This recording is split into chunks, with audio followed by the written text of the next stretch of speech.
Now about water, with desalinization, I think it's an extremely expensive, arcane technology.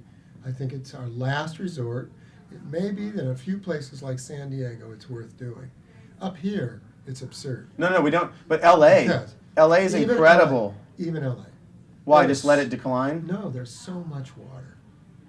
California. But you don't has understand. tons of See, water. here's where it is most. And it's Okay, so misused. Okay, and- it's all going on low value crops. of in course. So San the Joaquin thing Valley. about it is, and that's what I Going figure on can break the. lawns.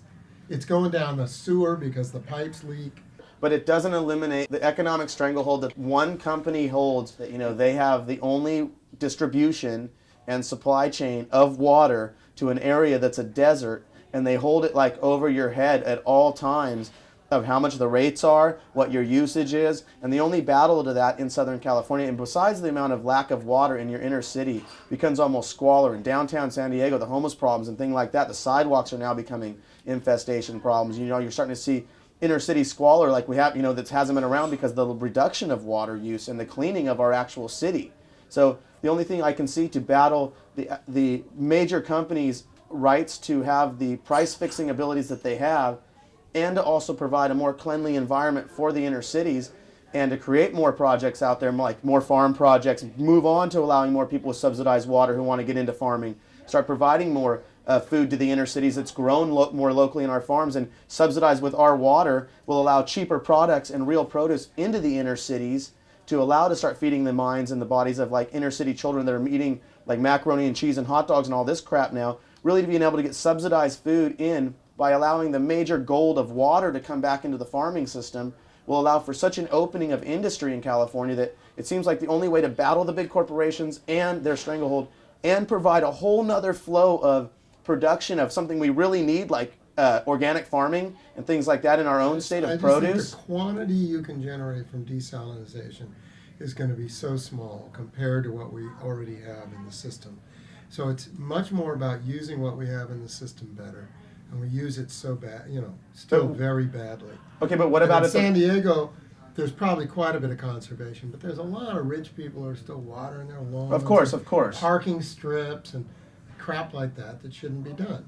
And it's worse the farther north you get in many ways. Do you mean economically it's not a good situation because the cost of desaling It's too expensive. is too expensive? But what about when you're... Plus, it goes against your energy policy because what we really want to do is cut back on that's for fossil sure. fuels and energy. Well, but the thing is, it's what very energy intensive. if you have when you have solar panel factory, and then it comes to where you've already put on the houses, then you're making panels still, you can put them out there to fuel your desal plant, so you're off fossil fuels. So now the thing your factory's funded them now, and the surplus power that we've had. But you're still, per unit, desalinized water is really pretty expensive still. Again, you might... We'll be getting it for free, though. We'll build a perpetual system almost with the solar that'll run the pumps and run the... Let's hope. And so it really could work to where you have that kind of amount of product in the market locally.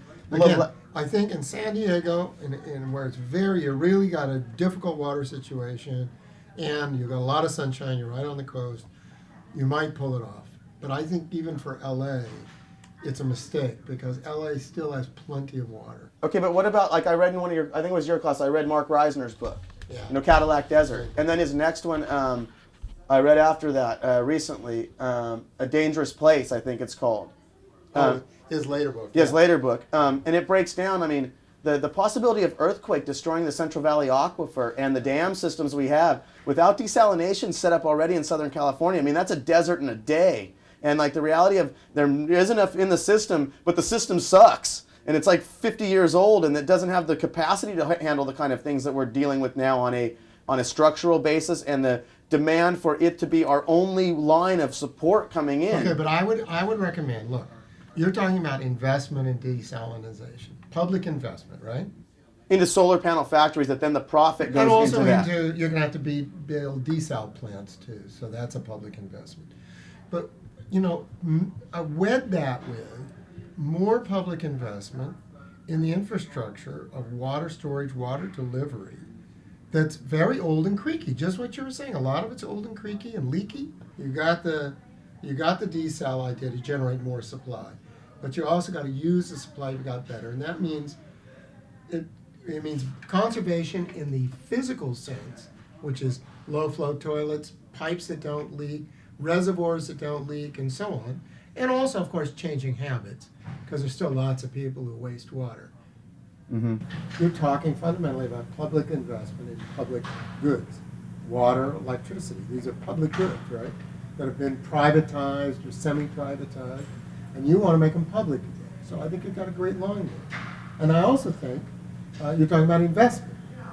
We need to invest. We've been cutting back. We've been starving our public systems, whether it's education, that's what I'm fighting about these days, water, everything else, because of Prop 13 and de-taxing and this idea that the government shouldn't do anything, right? Which we've been sold for 30 years. So you're talking about the government getting out there and doing something for the public good, right? Exactly. Okay. And then the third thing I think is also make work. That is jobs. You know, people are talking about jobs, right? There's a lot, if you have public works, you can put people to work, so like the WPA and the New Deal. And this was, I think the plan will really provide that, the surplus money, not only in the capitalist mission to provide those jobs, but the society to have the extra money to, like you say, put the extra surplus people to work on doing something that's actually constructive for our society as a real big investment into maybe park systems and cleaning up those things and just whatever we have for social side of the life. And those things are economically stimulating, they're job creating, and they have good results. They sure do.